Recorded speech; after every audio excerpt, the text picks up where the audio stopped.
Hi everyone, this is Alvaro the bird guy with a bit of a trick on how to identify soaring raptors. Particularly, this is specific to buteos. These are the broad-winged short-tailed hawks, such as this red-tailed hawk, and there are many buteos all over the world, but I'm going to concentrate on the ones that are found just in North America, north of Mexico. Um, So this is a turkey vulture. It's not a buteo, but it really illustrates well what I'm trying to get at here. And these are these fingers on the outer part of the wing. So they're on the primary feathers. So it's all about the fingers that we're talking about here. Not the best photo of a juvenile red-shouldered hawk. Often identified by their style of flapping. They flap quickly and then glide, almost like an accipiter. And then they also have this half moon shaped pale area known as a window. But I want you to concentrate on the outer part of the wing and ignore. This is how I do it. I ignore this outer feather, the 10th primary. And then I count my fingers. 1, 2, 3, 4. Okay? 4 fingers plus the outer one.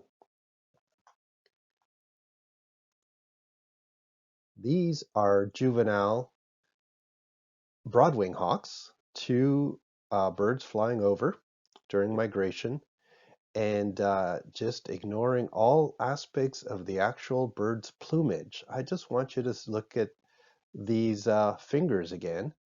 And the way I do it, remember, is I ignore this outer feather, the 10th primary. 1, 2, 3. Let's go to this other bird. 1, 2, 3. Okay, so it's pretty nifty.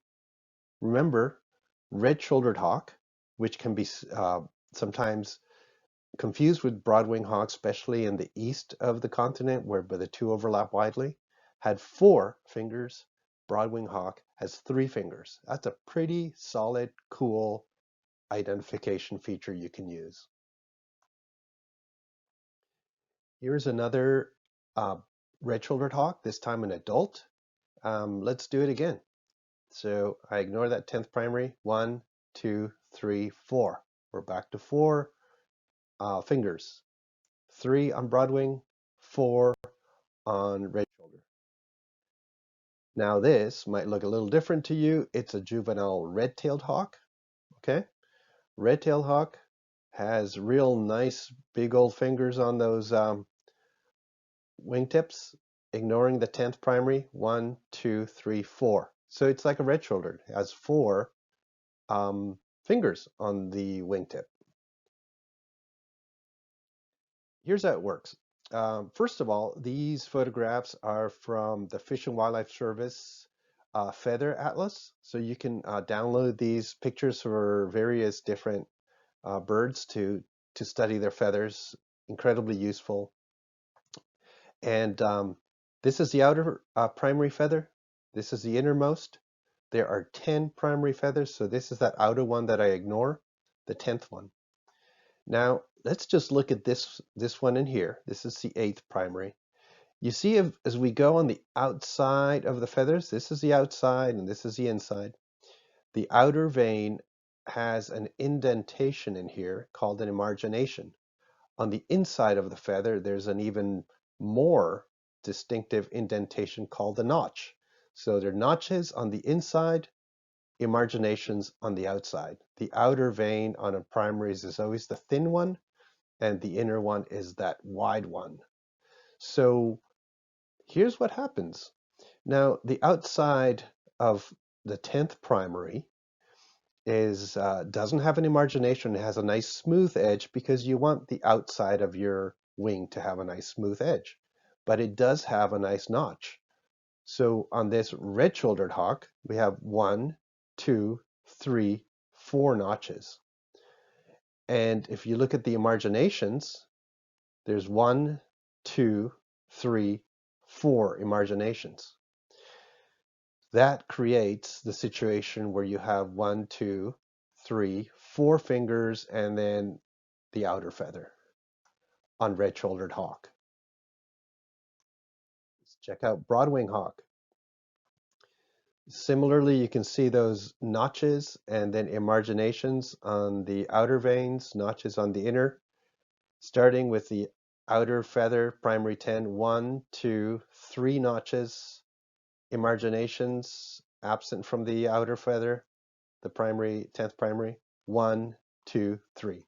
So we have the situation where the differences in the feather shapes create 3 fingers on a Broadwing hawk and 4 on a red shoulder.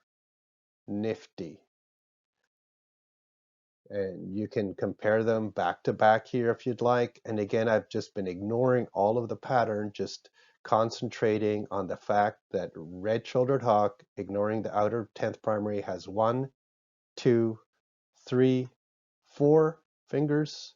Broadwing hawk, 1, 2, 3. Awesome.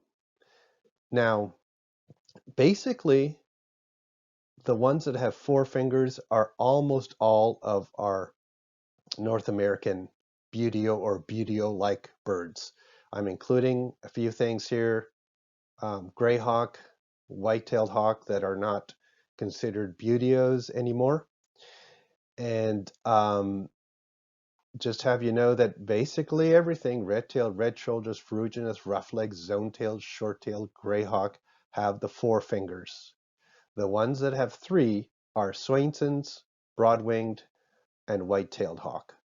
Now, it can sometimes be a little tougher, especially white-tailed hawk, sometimes Swainson's. So here we have 1, 2, 3, and then this inner feather here kind of almost looks like a finger, but it's not. It's not quite there. So 3 on Swainson's, and in particular, this is most useful when you want to identify broadwing hawk and separate it from a red-shouldered hawk. It's a feature that is amazingly useful once you know it's there, but very few books ever point it out. And hopefully my system of counting them doesn't confuse you. And just keep in mind that I ignore that 10th outer primary because it doesn't have an emargination, so it's a little weird. And you could actually count the fingers a different way, but it just simplifies it for me if I just ignore the outer one. Hey, thanks. This has just been a little trick. There are lots of them up my sleeve, and hopefully I'll be sharing more and more with them with you over time. And go look us up at alvarosadventures.com, and I'll let you know that very soon we're going to be also offering a membership-based forum and community and educational um, uh, site where you can learn about birding, birds, bird ID, and also interact with all sorts of other folks interested in the same things you're interested in. So we'll be back with you with more of that information once we have that site up and running. Thank you.